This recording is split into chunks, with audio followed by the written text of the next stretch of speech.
Hello guys, nizere ko mumeze neza cyane. Mwaka none tugiye kwereka uburyo wabika amafoto, amafayilo, document, amasoft, ibintu bigiye bitandukanye kuri email. Akenshi ari gutakaza telefone kandi wari ufitemo email ugasanga watakajemo amafoto, watakaje amafayilo n'ama application agiye atandukanye. Yako kubera ko wari utazi uburyo wabika ibintu kuri email cyangwa se wari usanzwe ubizi ariko ubizi mu bundi buryo. Ubu ngubu niyo ngiye kukwereka uburyo bworoshye kandi bwizewe wabikaho ibyo bintu byawe ufite muri telefone yawe, ntubashe kuzabitakaza mu gihe wabuze telefone, bayikwibye, wayigurishije cyangwa se yahuye n'ikibazo runaka. Wowe icyo usabwa ni ugukora subscribe ugakanda no kunzogera kugira ngo ujye ubasha kubona buri update cyangwa se notification mu gihe dushizeho ikiganiro gishya. Tuzatinze reka nze dutangire. Nk'ibisanzwe urafata telefone yawe ujye hehe, ujye muri Google Play Store, ku bafite ama iPhone ubwo ni App Store, twe turukoresha Android. Then uyifungure, numara kwifungura urashakamo application yitwa Google Drive. Murayizi akenshi kuburi no muri telefone yawe ariko utazi ngo ikora ite cyangwa se imaze iki. Application rero nta yindi ni iyi ngiyi ubona. Okay, application ni iyi ngiyi, niyo ugira ute niyo westart. Twe twamaze kuyestaramo turayifite, dusanzwe tuyikoresha. Nawe nimba utayifitemo urakora install kugira ngo ubashe kuyishira muri telefone yawe. Okay, none iyo icyo uri bukore uragira ute, urayifungura. Then numara kuyifungura kandi tuyifungure, urategereza akanya gatoya ifunguke. Okay, numara kwifungura uwo baragusaba gukora login. Okay,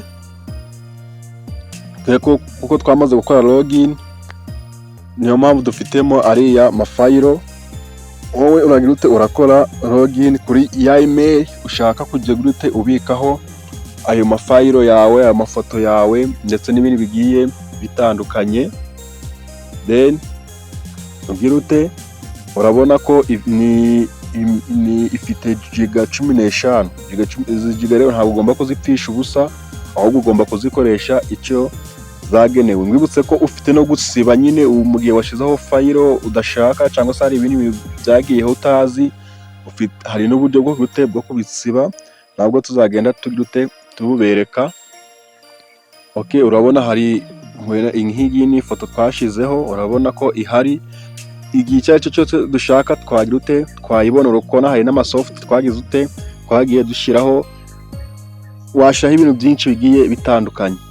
Muri kano kanya reka nze ngwereke uburyo wagira ute wabikora. Uza hehe, uza hano ku kimenyetso cyo guteranya, urabona aha ngaha niho ugira ute, niho uza. Then wamara kuza ugira ute ukakanda, urabona hano hari upload. Okay, aha ngaha niho ugira ute, niho ukanda, ugira ute ukakanda kuri upload. Ukimara kwakanda ugira ute uhita ujya mu mafayilo yawe ufite. Urabona ni dufitemo folder nyinshi. Wenda reka dushaka gushiraho ifoto. Okay, reka dushiraho ifoto runaka. Okay, reka dushireho ifoto tuyaploadinge. Urabona ko ifoto yagize ute, ifoto twamaze kuyishiraho. We ukimara kugira aha ngaha ukanda hehe, ukanda aha ngaha hari upload aha ngaha.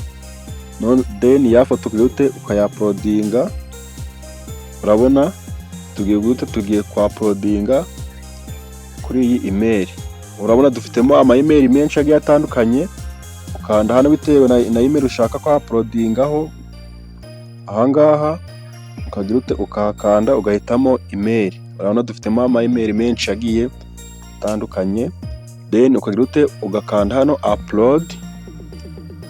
Then urabona ko ya foto yacu igize ute yagiye less than minimum remaining. Urabona ko ya foto yacu yagize ute yabaye uploaded, ubwo yabaye nyine complete. Okay, reka dukore refresh turebe ko yagiyeho. Dore ni iyi ngiyi, urabona ko yagize ute yarangije kugira kujyaho. Ni ibintu byoroshye bitagoye, sinzi impamvu utabikora gutakaza amafayiro yawe n'amafoto kandi wakagombye kugira kubibika. Ikindi kintu nakubwira ahangaha gishobora kukugora mu gihe uri kwa uploadinga, bashobora ufite guhita ukora login wakwa uploadinga fayiro cyangwa se ifoto bakakubwira ngo ntabwo uri bya uploading utari kuri wifi. Biza hehe? Biza hano urabona ahangaha niho babikwerekera. Hano iyi foto yabaye complete, wowe usanga bise byanga, wowe icyo ukora uhita ukanda hehe ukareba impamvu bitari kujyaho. Hano ku turongo dutatu ahangaha niho ugira niho ukanda, yene wamara kwakanda ukaza gutyo ugahita uza hehe, ugahita uza hano muri setting. Okay, ahangaha then ukagira naho ukakanda, ugahita scrolling uzamura ukareba ko kano kantu gataninze off. Okay, akangaka hano handitse data usage. Okay, niko mu gihe gataninze off gataninze on ukunguku, bivuze ko ibintu uri bwa uploading byose bigomba gukoresha wifi. Ubwo ni network uraba uri gukora ahantu bitari kuri telefone yawe cyangwa se imashini yawe. Ariko nugataninga off ukunguku agakora off, bivuze ko ugiye gukoresha data zawe bwite ufite kuri telefone.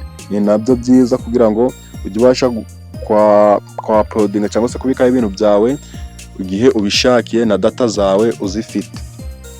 So guys, nimba hari icyo kubona iyi video igufashijeho, nyabuneka kora subscribe, kore share, kore na like, utubwire n'ikindi twazagukorera muri video y'ubutaha. Ciao ciao, reka tuze kubana mu ma video ari imbere.